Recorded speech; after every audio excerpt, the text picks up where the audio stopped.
Oh yeah, I kind of forgot that there was a Let's Play I was working on last year. Whoops. That feeling when you've been away from a particular Let's Play for too long and are finally getting back into it. Hello and welcome to Let's Play Secrets of Grindea low percent style. The last time we ended up defeating the Flying Fortress and acquiring a new companion for temporary purposes. I believe this is the file.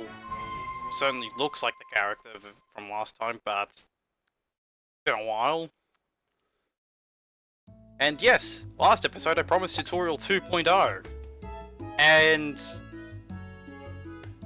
yep, that's effectively tutorial 2.0, isn't it?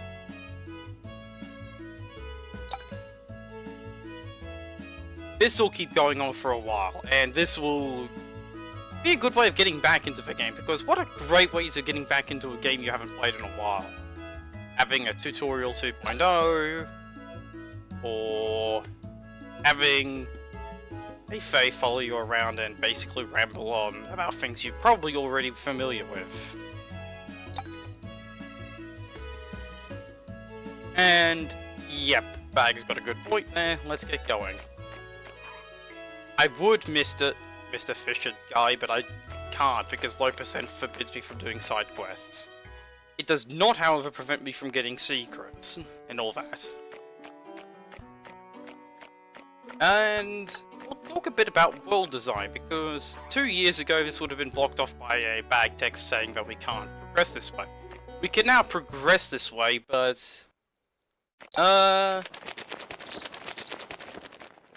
sorry, Nanova, I can't really do that. Too busy showing off ruins, and part of what we're going to be talking about this episode is world design, because world design, at least in regards to RPGs. Because with most RPGs, you can't really progress in the world until you've gotten a certain arbitrary item to do a specific task. And part of what makes this game a particular example of the old school way of doing RPGs is these faceplates right here. You literally can't access this area until you've gotten a fair way through Flying Fortress, which it can be good game design, but it's not so great world design, because it just means that you can't really fully explore the world around you until certain things have happened. So we're going to follow the road, because that's exactly what all good adventurers do, to try and find things. There's quite a number of side quests throughout the game as well, but we won't be able to do any of those because low percent. Okay, yeah, by all means, kid, go ahead and do that.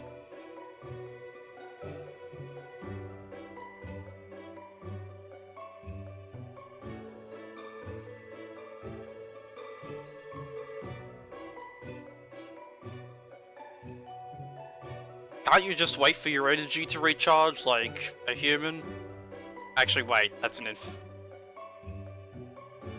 invalid plot point, isn't it?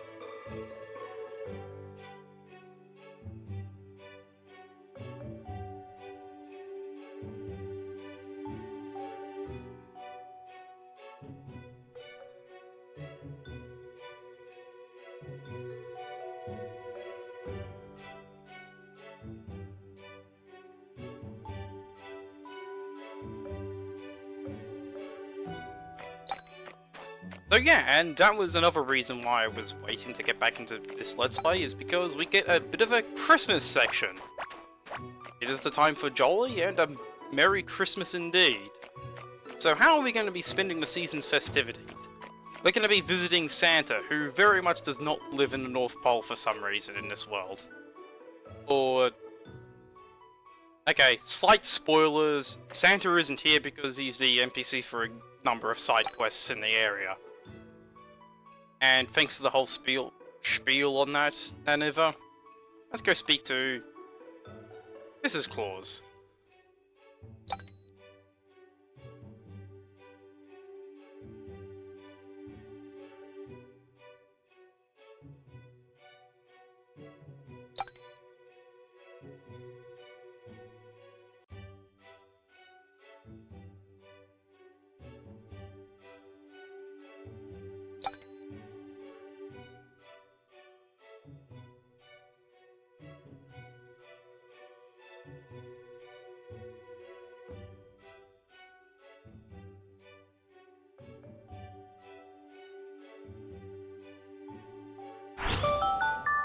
Yeah, and unlike regular side quests, this one's actually mandatory in order to progress with the story.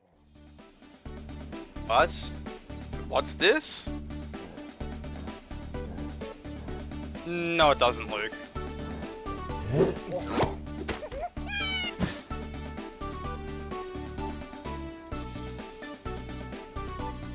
You have to whack a lot. Less here for farming, more here for low percenting things.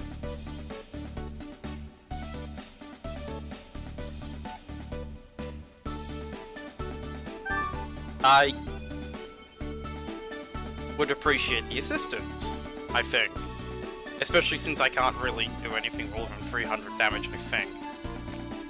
Losing out on the experience? Probably a bad idea in low percent.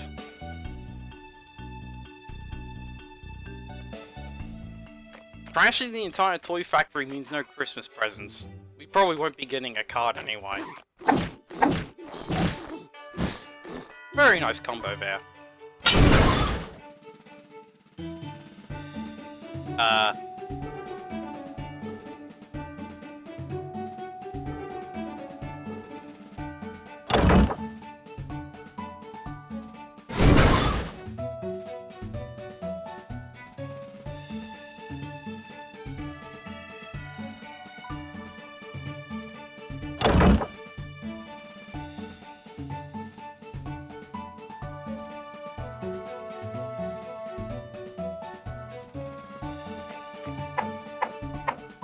I just want to point out, I wonder how he actually breaks the stuff because we can't even harm it.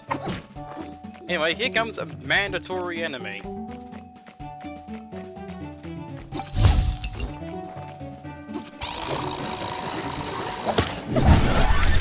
Actually, no, we can't do more than 600 on a regular hit. Unfortunately, this means that we're not quite able to really do much to the smaller enemies.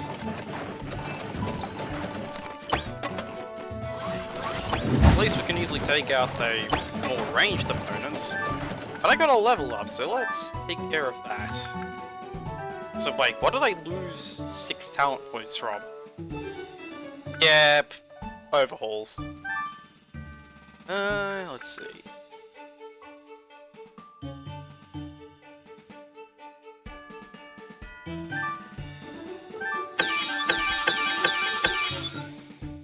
It's 40%. So that's received a nerf, obviously.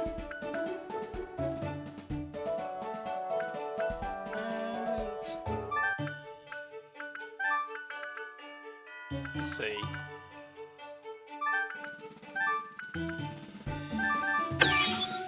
Might as well get slightly more magic.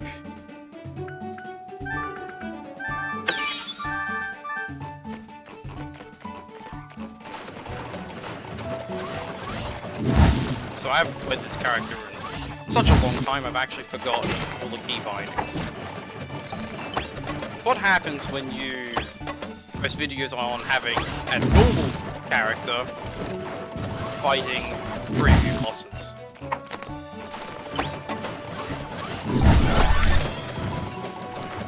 And it also means we level up somewhat crazy fast for the area.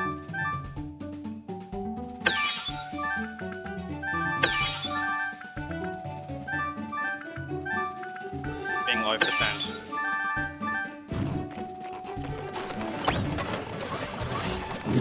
Not that I can complain.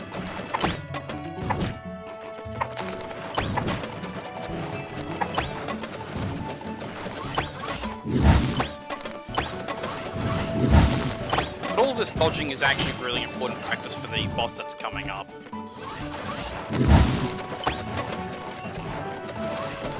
Having money is also a bit of a mandatory, because we have to buy most of our equipment.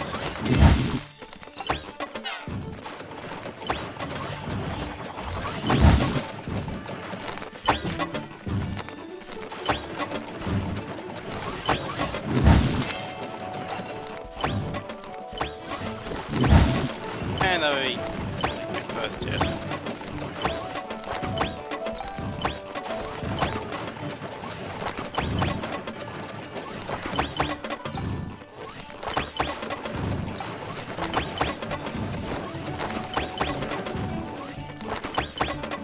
And I've already stated my opinion on world design while we're casually shooting enemies with arrows here.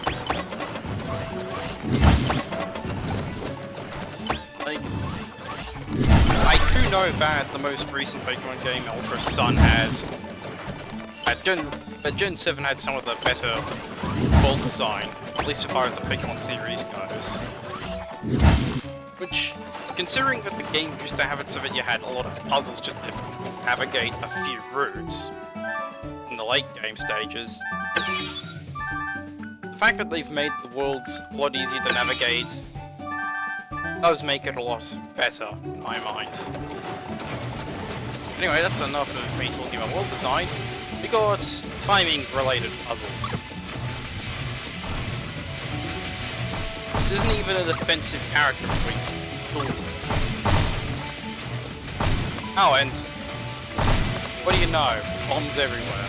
Because this is a complete factory. Anyway, taking damage is important to understand, because for the next section we literally have a puzzle we can't even get to.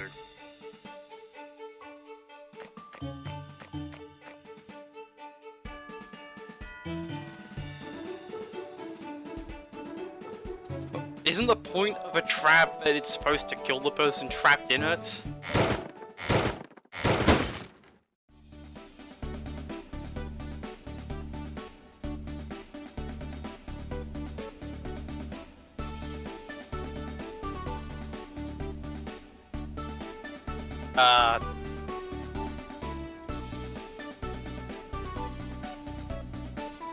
That's because it is identical to one of the exam puzzles.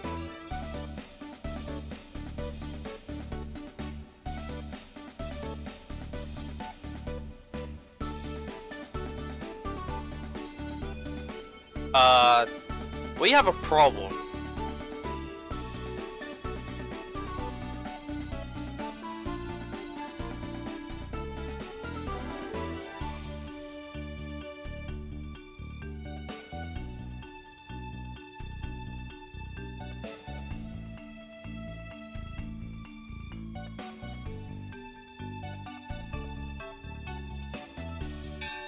So while Van is trying to solve the puzzle, we get to dodge trains. In that case, we just stay in the corner, right? We can't afford to stay in the corner.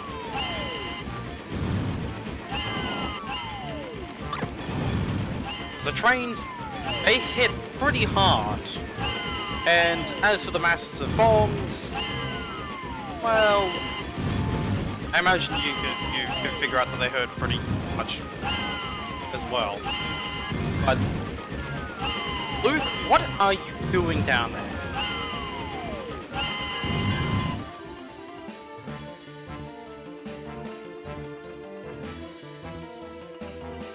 It really isn't.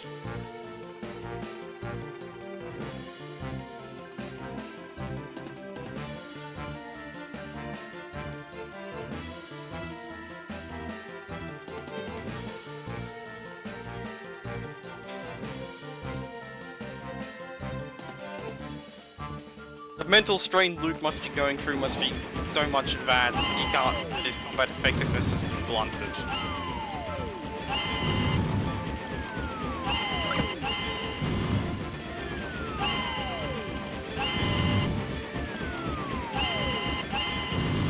That was close. Actually, the bombs don't hurt too bad. And there we go, puzzle solved.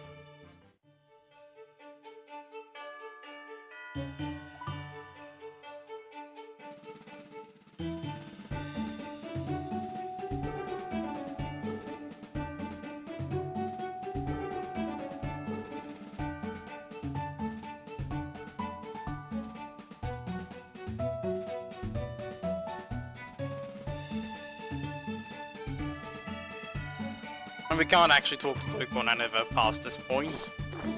Except for the boss!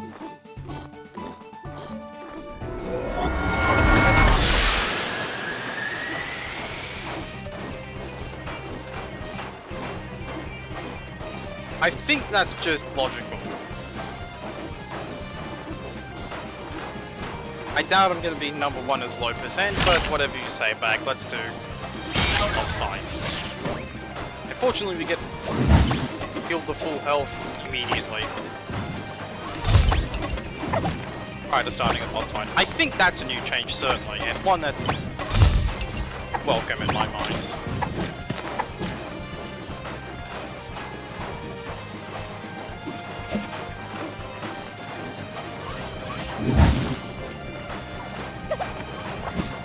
Oh, that was unnecessary. Oh, and if you don't attack the boss, it spawns more bad guys. But I've only merely dented the enraged toy machine. That's gonna take a lot of hits.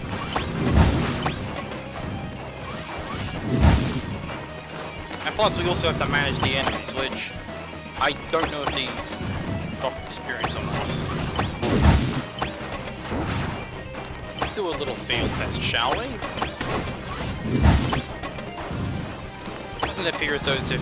Hold on, let's try that again.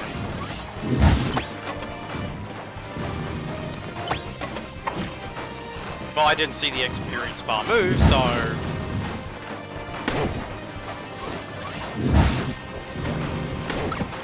Oh, and then of course we add trains, because they hit like a truck. Or at least they hit low percent like a truck.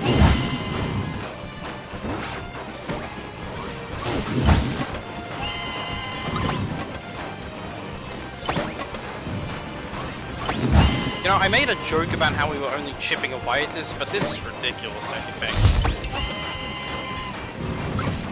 If only there was some way we could do more damage. If there was only some way we could maybe redirect the trains into the boss.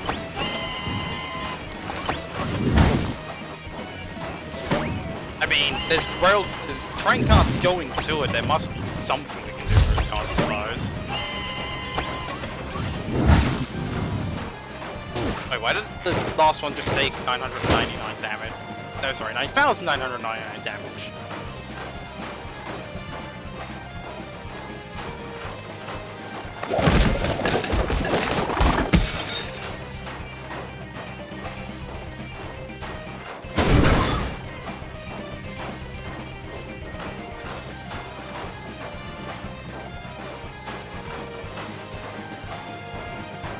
Wasn't I speaking of that a few moments ago back?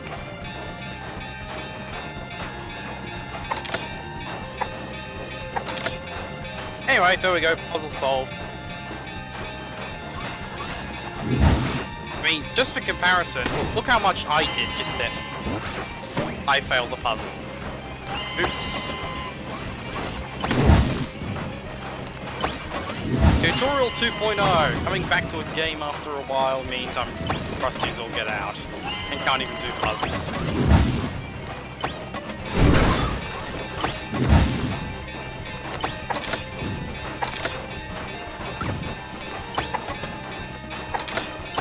Ow. Let's do that demonstration again. Look how much I did. Yeah, the train's way to go. Fortunately, if I don't keep dodging, I'm gonna start dying.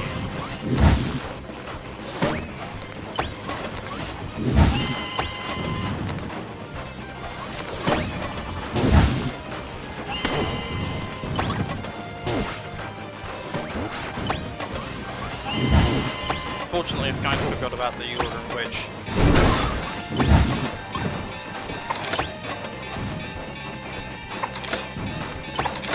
There we go, puzzle solved properly this time. Come on train, hurry up. Kill the toy machine already.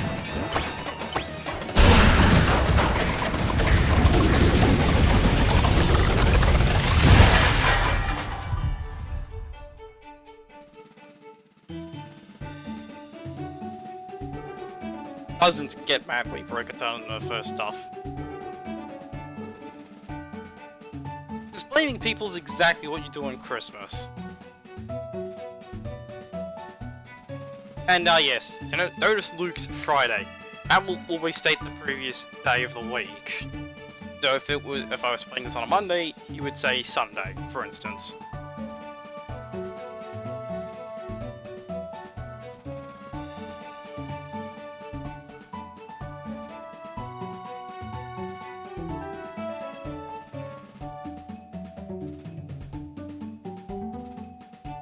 Yeah, let's give Mrs. Gordons the good news that her toy factory is in serious need of repair. And we can't undo Luke's handiwork.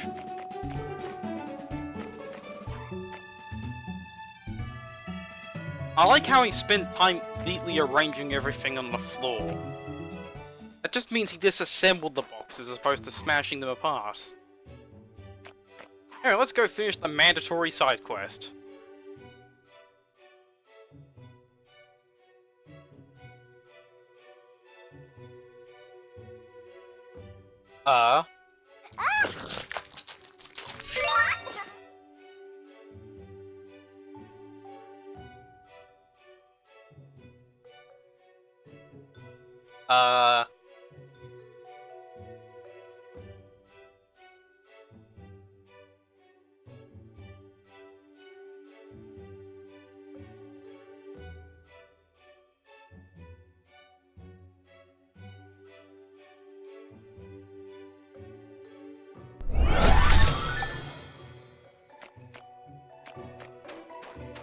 And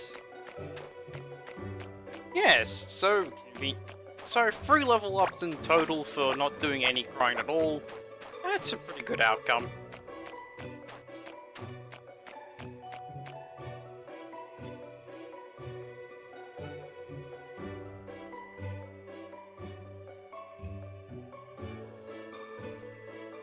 And just when you thought everything was gonna be nice and gentle and everything,